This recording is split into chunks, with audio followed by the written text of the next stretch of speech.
Bonjour à tous, bienvenue dans cette vidéo. Aujourd'hui, nous allons découvrir le côte blanche du vignoble de Côte-de-Vaudreuil, donc dans les deux montagnes, dans la même région viticole que Montréal et Laval. Donc ça devrait être pas mal, quelque chose de pouvoir donner une saveur du terroir. Peut-être. Enfin, nous verrons bien. Je déclare le fait qu'on connaît très bien quand même ce vignoble. Je l'ai souvent présenté. Ça fait déjà plusieurs années qu'on travaille ensemble. Je regarde de quelle manière il travaille. Je vais quelquefois le voir. Serge, un vigneron vraiment très sympa. Il a une bonne équipe de travail alentour de lui et il fait un excellent travail. Donc, parfois, on échange des connaissances ou des informations ensemble. Donc, c'est toujours un plaisir. Mais pour cette vidéo, je vais être des plus impartial. D'ailleurs, pour ma part, je ne peux que prouver finalement, c'est ça l'idée, c'est pas ce n'est pas suggestif, je dis pas bon c'est un bon vignoble, il faut boire son vin, c'est pas du tout ce que je vous dis. Moi ce que je vous dis dans cette vidéo c'est que voilà comment apprécier un vin, que ce soit celui-là ou un autre, mais écoutez c'est la même technique, c'est la même façon d'aller découvrir les vins de la même méthodologie, donc il n'y a pas photo, vous voulez l'essayer, vous n'êtes pas sûr finalement de ma découverte, je vous invite à pouvoir me prouver le contraire. Moi, j'adore ça. On ouvre une conversation et c'est comme ça que finalement, le vin, que tous ensemble, on apprend, qu'on découvre et puis qu'on continue à pouvoir créer des choses tout à fait merveilleuses et ça fait partie de cette catégorie de vin. Donc voilà. Donc comme d'hab, si vous avez déjà suivi mes vidéos, vous savez très bien que je vais d'abord débuter. Est-ce qu'il y a une faute dans ce vin? Donc, on va bien voir, on va découvrir ça ensemble. Ensuite, est-ce que c'est un vin de terroir? Est-ce que c'est un vin technologique? J'avoue, je connais déjà la réponse, mais l'idée, c'est de vous le prouver. C'est pas simplement de me croire. Ça, pour moi, c'est important. Troisième point, est-ce qu'on peut améliorer ce vin? Est-ce qu'on peut faire en sorte qu'il nous offre le meilleur de ce que ce vin a à offrir? Est-ce que le carafage va en bénéficier? On va tester tout ça. Et quatrièmement, quel est le type de saveur qu'est ce vin? Déjà, à la couleur, on a déjà une petite idée, mais on aimerait s'en assurer et ainsi maximiser nos chances de servir avec le bon repas, au bon moment, avec les bonnes personnes. Et c'est ça finalement qui va nous le dire. Donc, bon, je suis assez excité de découvrir là, ce vin avec vous, pour vous prouver là, que ce vin, il est pas mal. Donc, on va d'abord aller avec l'analyse des secs, comme d'hab. Donc, si vous êtes chez le caviste, en l'occurrence à l'SAQ où vous achetez directement du vignoble, vous allez être en mesure de pouvoir juger si ce vin vaut la peine qu'on s'y intéresse dès qu'on regarde les secs. Ça veut dire qu'avant même d'avoir ouvert la bouteille. Donc, voyons ça ensemble. Alors, je vais prendre mes notes. Voilà. Si vous ne l'avez pas déjà téléchargé, je vous l'invite à le faire. Vous savez, donc j'ai comme ça donné des notes pour certaines importances des facteurs qu'on retrouve là sur cette bouteille. Il y a certains aspects qui méritent notre attention, d'autres absolument non. En fait, certains vont perdre des points. Donc, on va voir là, à partir des secs, est-ce que ce vin vaut la peine qu'on s'y intéresse? Bon, là, je vais vous le prouver. Alors, allons-y. Alors, premièrement, l'étiquette. Est-ce que l'étiquette est artistique, historique? Est-ce qu'elle est personnelle? Écoutez, moi, c'est évidemment, il y a l'art ici. C'est toujours une combinaison de maximiser un maximum de sens. Le visuel, le palais, le gustatif, après l'olfactif, même le toucher. Tout ça, pour moi, c'est important de pouvoir justement maximiser comme ça le plaisir. Et c'est à travers les sens qu'on peut le faire. Donc, très important de pouvoir là, ne pas lésigner les détails. Et celui-là, c'est l'art visuel. On peut arriver sur une table avec vraiment là, les couleurs du printemps, les couleurs de l'automne. Oui, les couleurs de l'automne. Et là, on a quelque chose de vraiment magnifique à pouvoir placer sur notre table. Donc, il ne faut pas les cacher. C'est des sujets de conversation, ce sont des choses très belles. Donc, voilà, on a un point. Pour ce fait, on est sur vraiment là. Et je sais que Serge, donc le vigneron, s'intéresse à l'art parce que il a dans son jardin pendant l'été pour les visites.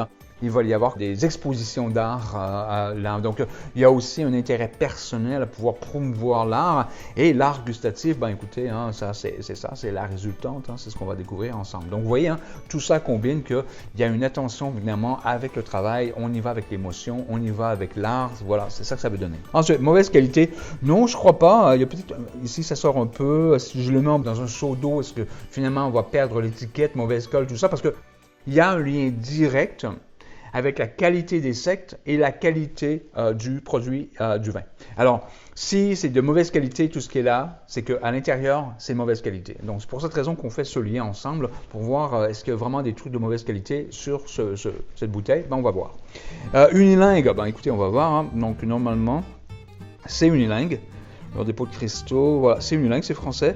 Ce qui veut dire que, ben, écoutez, c'est surtout pour consommation locale. Hein. Donc, c'est la consommation locale. Il n'y a pas suffisamment de quantité pour penser à faire de l'exportation. C'est ça que ça veut dire. Et ça, c'est merveilleux parce que ça nous donne une petite idée, un petit indice hein, que finalement, ben, si c'est des petites productions, ben, comme dans les petits pots, les meilleurs onguents, ben, c'est exactement la même stratégie finalement. Allons-y, le nom du vignoble, commercial, peu connu, local, ben, écoutez, c'est local. Donc, on a un gros 2 points pour le fait que c'est local. Parce que acheter local, ben écoutez, il n'y a pas photo, hein, il n'y a pas de transport, il n'y a rien, surtout qu'on on achète directement du vignoble. Écoutez, on sauve tout ça. Croyez-moi, moi qui connais l'industrie depuis déjà un bon bout de temps, toutes les préparations qu'on doit faire pour le transport, tout le reste, donc quand on achète local, c'est 2 points. D'ailleurs, si vous ne comprenez pas trop tout pourquoi mes notes, je vous invite à aller voir ma vidéo hein, qui est sur tous les secs. La raison pour laquelle je vais donner comme ça des notes de 2, 1 ou autre, vous avez toutes les descriptions des importances dans cette vidéo, donc voilà, vous allez mieux comprendre. Ensuite, le millésime, est-ce qu'il est présent? Est-ce qu'on a le millésime sur cette bouteille? On a 20-20, excellent, on lui donne un autre point. Ça va bien. L'appellation, est-ce qu'on a une appellation là-dessus? On a indication géographique protégée, ça veut dire que les raisins sont du Québec, hein, donc on a quelque chose de quand même assez bien, mais il n'y a pas de point pour ce faire. D'ailleurs, on voit ici hein, à IJP, il n'y a pas de point parce que l'un ou l'autre, voilà, ça fonctionne. Encore une fois, on va voir la vidéo. Pourquoi? Ensuite, le symbole qualitatif, est-ce qu'il y a le symbole bio ou autre? Bon, il est en raisonné, hein, donc moi, c'est la meilleure manière de faire le vin. Hein. Il n'y a pas besoin d'avoir comme ça l'étiquette. Donc, lui, il n'y a pas de point pour le raisonné, il n'y a pas de point pour l'autre, parce qu'en fait, je préfère ignorer finalement cette question, mais j'aime bien pouvoir la mentionner. Ensuite, numéro unique d'identification, même pas pour ma bouteille. J'aurais pensé qu'il m'aurait comme ça offert une édition limitée. Ben non. Désolé, Serge, s'il vous plaît, la prochaine fois, y pensez. Sans sulfite ajouté, écoutez, j'ai pas cette mention, donc c'est pas plus grave. Mention vieille vigne, ça pareil, allez voir, hein, je l'écris très bien dans la vidéo, hein, qu'est-ce que c'est que mention vieille vigne. Information pour le contact, numéro de téléphone, adresse courriel, site internet ou un numéro de téléphone personnel, par exemple son cellulaire. Non. Non. Non. OK, pas de point. Ah, il y a l'adresse courriel, mais voilà, non, pas de point. OK, ce que cela veut dire, Serge, un message pour toi, donc c'est important de pouvoir s'assurer que le client va nous revenir, hein, donc idéalement, un contact direct avec le producteur, c'est important quoi, donc voilà, il n'y a pas cette information. Bon, appelez-moi hein, c'est un problème, hein, je vais vous aider. Mais sinon, non, idéalement, on va avoir le contact directement sur la bouteille. À la limite, il faut mettre mon numéro et moi, avec grand plaisir, je m'occuperai de l'appel. Alors, la capsule de la bouteille, pas de vignette, négociant, mauvaise qualité. Écoutez, bon, il y en a pas mal hein, qui sont comme ça. Hein, je pense qu'on la jette directement là, de l'association qui s'occupe de pouvoir gérer les indications géographiques protégées. Et puis là, il vous l'envoie, puis vous mettez là-dessus. Donc, il n'y a pas de point. Mise en bouteille, est-ce que c'est au domaine, au vignoble, à la propriété ou au château? C'est pas un château. Ah, voilà. C'est un vignoble. Voilà. Oui, mise en bouteille au domaine. Donc, on est rassuré. Ça lui donne un autre point. Bravo. Non, en fait, c'est 2 points. Excusez-moi. 2 points. Est-ce que le code barre est présent? Oui, il est là. Est-ce que l'étiquette de derrière, sobre, absent, ajouté, historique, descriptif ou informatif? Voyons voir. Élaboré à partir du Frontenac gris, Prairie Star et Frontenac blanc, ce vin se distingue par son assemblage unique. Le nez est partagé entre les arômes floraux et les arômes fruités. En bouche, l'attaque est souple et soyeuse, laissant place à des arômes de poire bien mûrs et une finale équilibrée. Je pourrais confirmer. Servir entre 12 et 13 degrés. Ça demeure humble, ça demeure correct. Et là, on a aussi là, léger dépôt de cristaux, de tartre, qui n'altère en rien la qualité du vin. Donc, il est possible que ce vin doit être décanté. C'est pas, pour moi, ce ne sera pas nécessaire, dans le sens que quand je vais voir les cristaux, là, qu'on peut très bien voir, là, on les voit directement ici. Hein, ce sont de très, très beaux cristaux. Je ne sais pas si vous les voyez à la caméra. Donc, voilà, on les voit ici.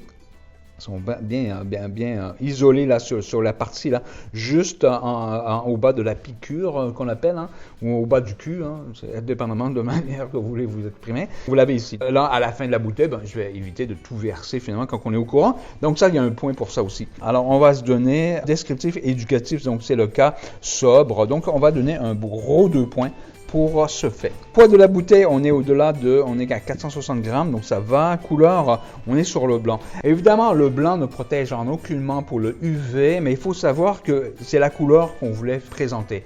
Encore une fois, allez voir ma vidéo là-dessus, je vais comparer comme ça les différentes couleurs de bouteilles, vous allez mieux comprendre. Le bouchon en tant que tel, on va le voir dans quelques instants. Et puis la mention réserve cuvée, est-ce qu'on essaie de trop vendre ce produit?